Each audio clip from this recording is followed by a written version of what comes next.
don't know about you, but I love gorillas. Like, they're one of my favorites, and I would be terrified to ever be around them. I'm terrified. But I love watching stuff about them. Yeah. And they're goofy as shit. I can only recall going to the zoo and seeing gorillas one time, and it was when I was an adult. And when I went over there, it was a big male gorilla. Yeah. And he was sitting on his little wooden pallet thing. Yeah. And he was just picking his nose and looking at it and eating it. And I was like, my God. A man of culture.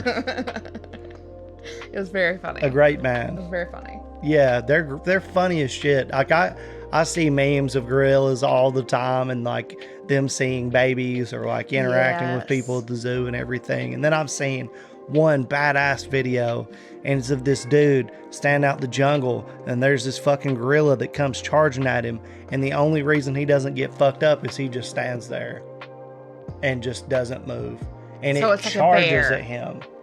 It oh, like, Lord, have I you shit not my seen pants. that? No. Oh, dude, this thing comes after him, and he just doesn't move.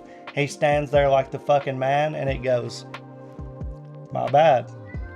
Yeah. Wow, isn't that so scary, Sushi? Yeah, I Chi-Chi, think so. do you think you could handle a gorilla?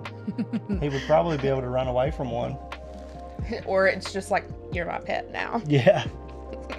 I love when they run. That's so funny. Yeah.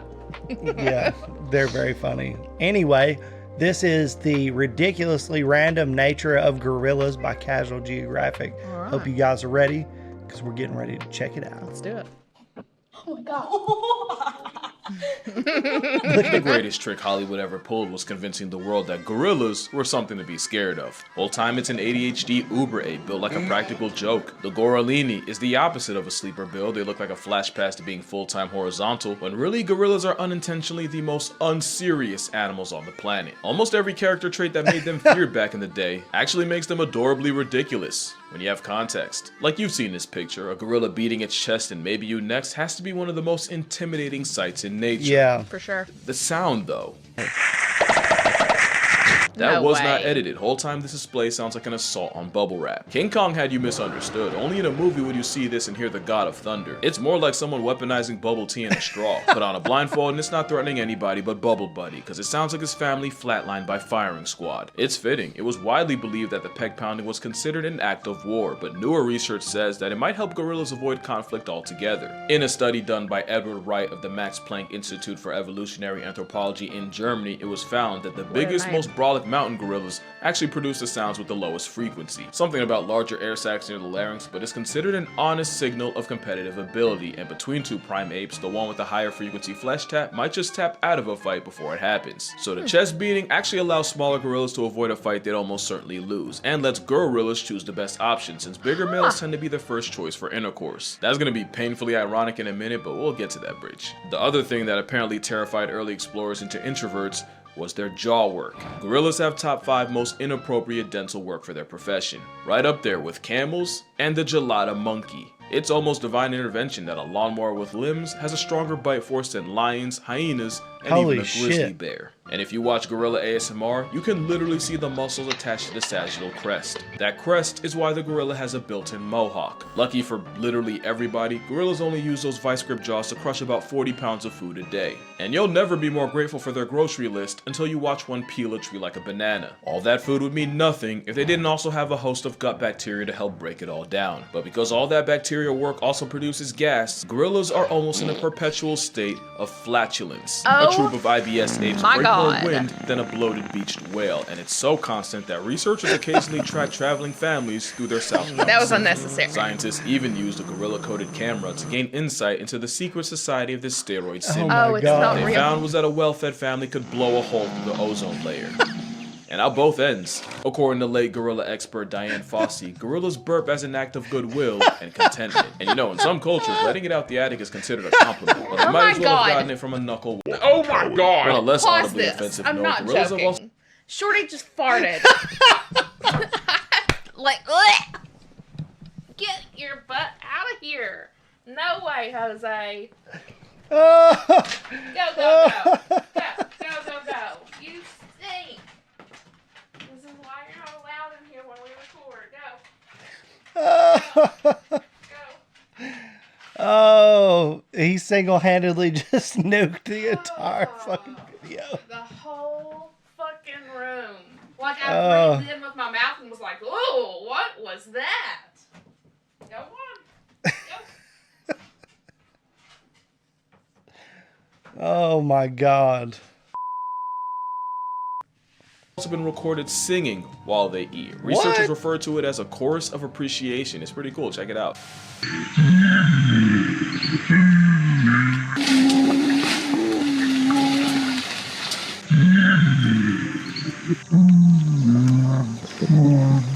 Basically living in their version of a giant gingerbread house has Gorilla Gang singing out both ends. It's also a fact that they sing louder when eating their favorite foods like this banana tree stalk. And the funniest thing is, in the wild, the lead singer is actually the silverback. Science says he uses singing, or well, more like humming, to tell the group when it's time to stop and eat. And you know the law, when Silverback speaks, everyone listens, and when he sings, it's time for fixings. But I'm not hungry. Okay, jeez. It makes sense. Few things are more dominant than the lead silverback male. You know he's the one calling all the shots and making all the decisions for a troop of up to and sometimes over 30. One could say that is the peak male form. And you remember that painfully ironic thing I promised? Well, it's about that time, but before you judge me, I'm just gonna remind you that this is strictly educational. But I would feel weird if I didn't say this, so if you're a child, an adult with a child, or an adult who thinks they're a child, skip to this timestamp right here. Or don't, I can't stop you, but don't let your parents blame me if you don't. Here's an ad while you consider the cost of curiosity. So, fun fact about a silverback, they're the largest apes in the world, can weigh in the neighborhood of 500 pounds. And when their private stand at attention, they're about 3/4 short of 2 inches. They don't just have the smallest waist snake of any ape, it's widely believed gorillas have the smallest member of any mammal relative to body size.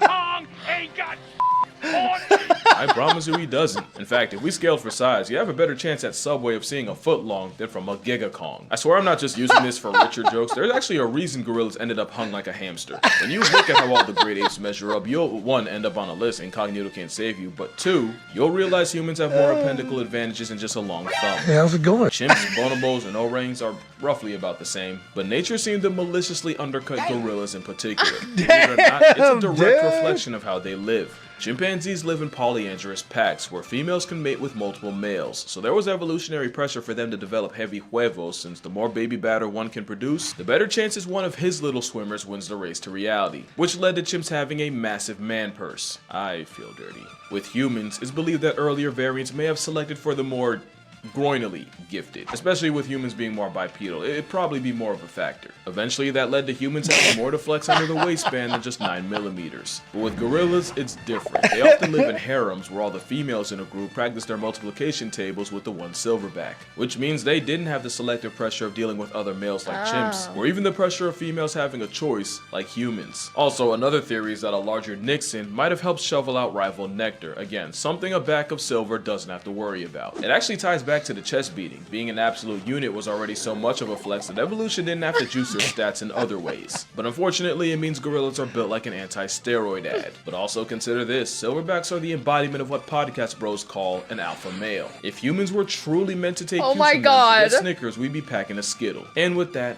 I am going to power wash my search history.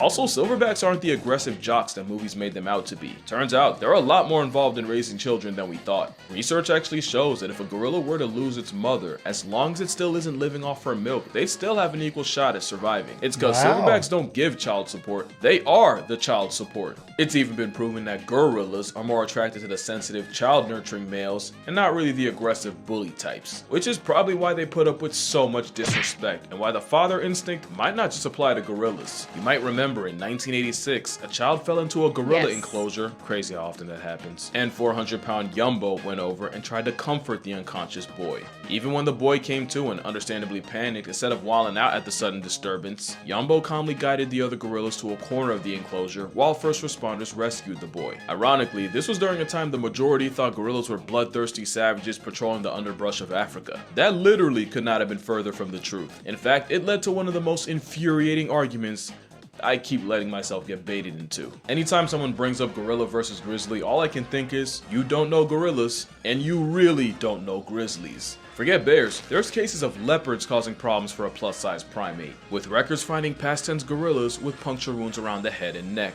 Now, leopard attacks on a full-grown male are rare. But if a 150-pound big cat is a genuine threat, a 10-foot, 900-pound revenant plot device would slaughter a roid monkey. And really, the more you think about it, the more disrespectful the question is. Y'all stay playing on a grizzly's body. Especially since the gorilla himself wouldn't even want that smoke. For all that bulk, they definitely rather run away than run a fade. Imagine thinking they can match up with a grizzly where gorillas can get humbled by a change in weather. And I just love that gorillas in captivity and in the wild have no problems playing in the water. But when it falls out the sky, it's suddenly unacceptable. Also, I don't know if you've seen that corgi that gave its owner a heart attack until she realized the only victim was a jar of jam. Turns out gorillas might have done the same to early explorers. One could only imagine seeing the blood-soaked fangs of this behemoth up close, only to realize gorilla grills come from the tannins in their diet, and for reference, tannins are the same ingredient that makes coffee bitter. And I think that's just gorillas in a nutshell. They look like they could do an absolute number on the human population, but I could not find one verified case of a gorilla murking a person. Really? Attempts may have been made, but if you watch this video, you know she basically begged for it. Plus, it's captivity. In the wild, you actively have to try to get gorilla gloves put on you. They genuinely give you every possible warning before they do.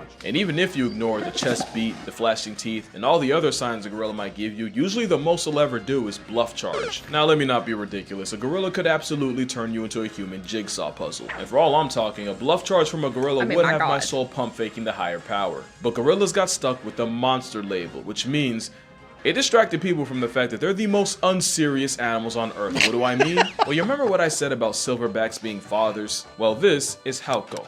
Hatguy is a proud father of 4 who loves nothing more than to play with his children. Problem is, sometimes his mate isn't too eager to let him rock with such a small baby, so in all of Hatguy's infinite wisdom, he came up with a solution. He f***ing kidnapped her. Repeatedly.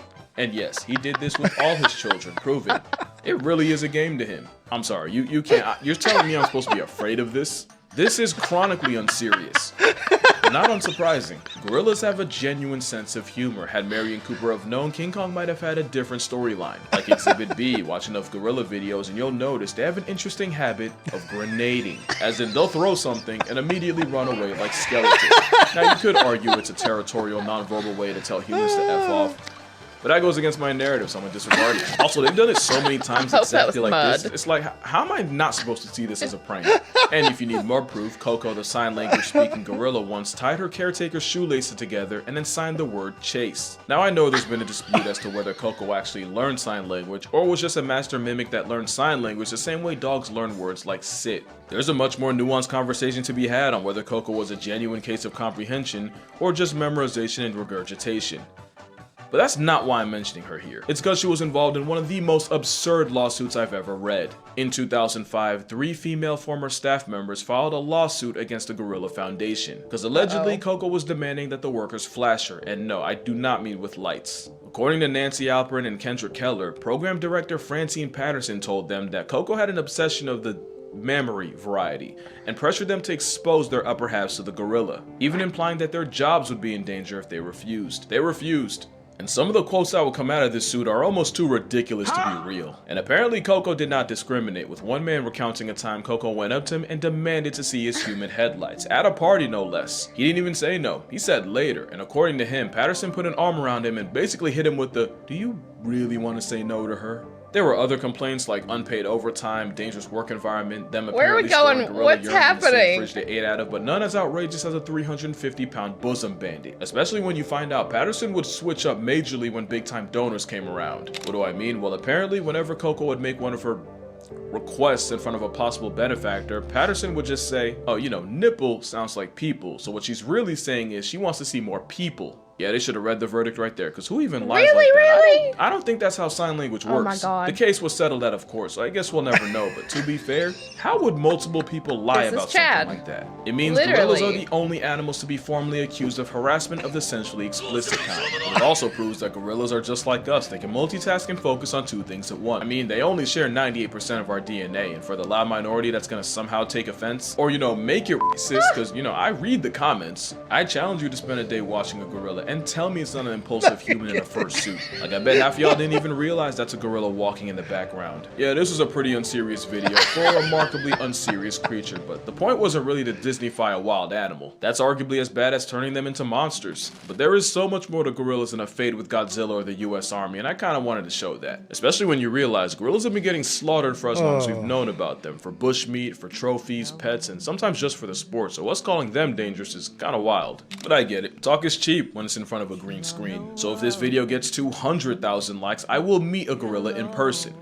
Somewhere. Or an orangutan, and that works too. But until then, drink water, hug your mother, never smile at a gorilla. Fun fact, clearing your throat sends a much better message. And I'ma see y'all in the next one.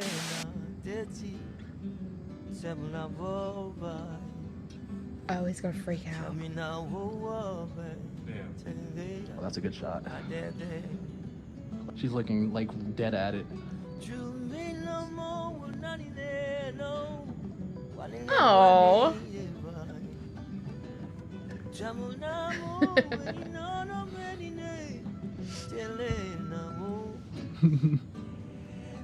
Dude, I love gorillas. I like the gorillas as well as the gorillas. Yeah. Both good. He was like, don't ever smile at a gorilla. Clearing your throat sends a better message. And my brain, I literally was like, good to know. And I was like, no, it's not. Like, I'm never gonna have to remember that. Let's hope. I mean, yeah, right? I mean, look. Next week's headlines. Woman. I have seen a video of one of those things charging a dude. And I was telling Nikki about it. You literally. Did I mention it earlier? You started the intro this way. Yeah. Yes. So that shit, there, even if, like with this knowledge, knowing that likely it's just a bluff. I had no I don't idea. care, dude. Like, I don't care. I don't, like the Valid. likelihood of a horse coming and attacking me, not great. I don't feel comfortable around horses. I don't either. I'm not trying to fuck with them. I've seen one bite somebody. Yeah. Gorillas the same way. Look, man, as long as they're over there, I'll watch. I'm not trying to be all I would not, messing around with no fucking But gorillas, a baby, dude. Babies are different, but then you feel guilt because it's like this baby needs to be raised by gorillas. Like, they're still so fucking cute. Because I feel the same way about, like, after watching Tiger King and shit, it's like, God, I would love to play with a baby lion or something like that. But, like, what goes into making that happen is completely effed. I'm gonna be honest with you, seeing that stuff at the end of, like, the dead gorillas and shit, like, broke my fucking heart, dude. I mean, I guess I just have never considered it, but it would make sense that people would do that. Of course they do. They go around killing everything else. But yeah, no. It wasn't a gorilla. I think it was an orangutan, which all my life as a child I would say orangutan. I don't know how that happened, but everybody did, I think. Because you're from the mountains of southwestern Virginia. You don't think everybody says that? I'm sure. Said that? Orangutan. No, I'm saying you don't think everybody. I'm sure I called it orangutan. But like not from here? I don't know. Well, tell us in the comments. Let us know. But Steve Irwin, like up in the tree, I think it was a. Oh yeah, and when it, he like, was sitting I think there, it was a mother, and had it a like baby, came over, and he was just like, because you know, like usually with babies, mothers are like, no, and it was like, hey, how are you? I just love apes. I love monkeys. Yeah. Love apes. Love well, animals. you love me. So there you go. And hopefully you guys love this video and we want to hang out with you next time. We will see you then. See you guys. Bye.